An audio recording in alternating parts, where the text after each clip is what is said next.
For the top elite, hydration plays a huge role in them maximising performance. Gareth Bale and Alex Oxlade-Chamberlain would both have some really accurate data on their sweat rates, and they would be monitoring their hydration all through the weeks during training and then on match day.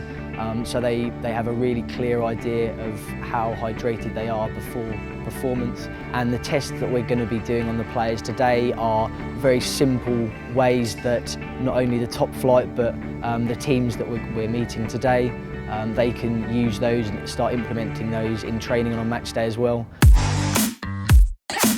We turn up this morning, first thing, walk through the door, get given a pot to us, telling us they need a urine sample.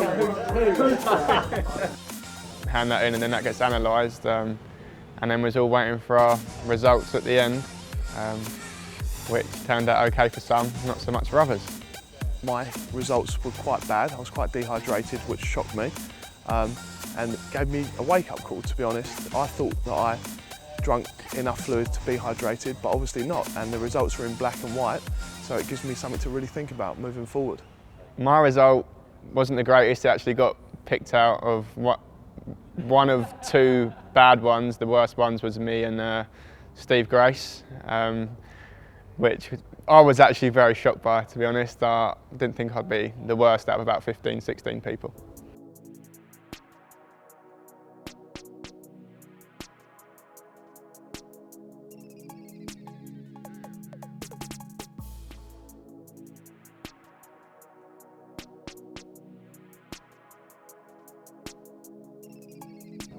Judging by the samples we took earlier, most of you were quite dehydrated, and that was before we'd even started.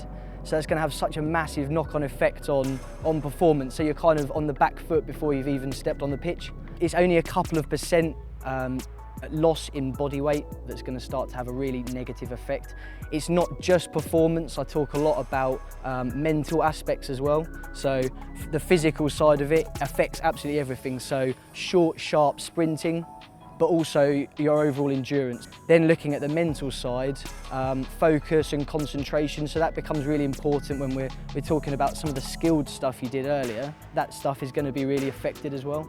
So you think about what encompasses a good footballer. When we look at the top level like Gareth Bale, Oxlade-Chamberlain, you know, it's going to affect all of that. So if they're properly hydrated, every aspect of their game is going to be covered off and they're going to be performing at the optimal level.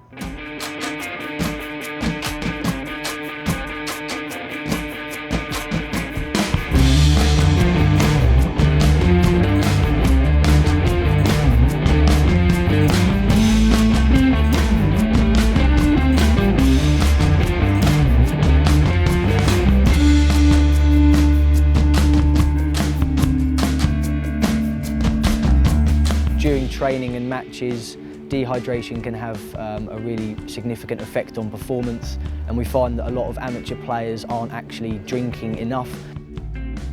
Something like our isotonic sports drink, our Lucozade Sport, not only tackles hydration, but it's got carbohydrate in it. For these guys, as well as the top flight, when it comes to the second half, energy and fuel levels are going to be depleted, so something like our Lucozade Sport just contains everything that the body needs that they can put back in to help them play right up until the last minute. Moving forward, I think the boys will really take on board what we've been told about hydration. I think the results were there for everyone to see, and I think they shocked a few people. I think the benefits as far as their performance from what we've given them today will have a huge impact on, like I was saying to them, not only their physical performance but mental performance as well. So everything from sprint to endurance results to concentration and focus as well. So everything all the way down to skill is really going to be affected. So hopefully if they employ the hydration strategies that we've gone through with them today, they can see some really big improvements in performance, and hopefully that will pay dividends come the end of the season.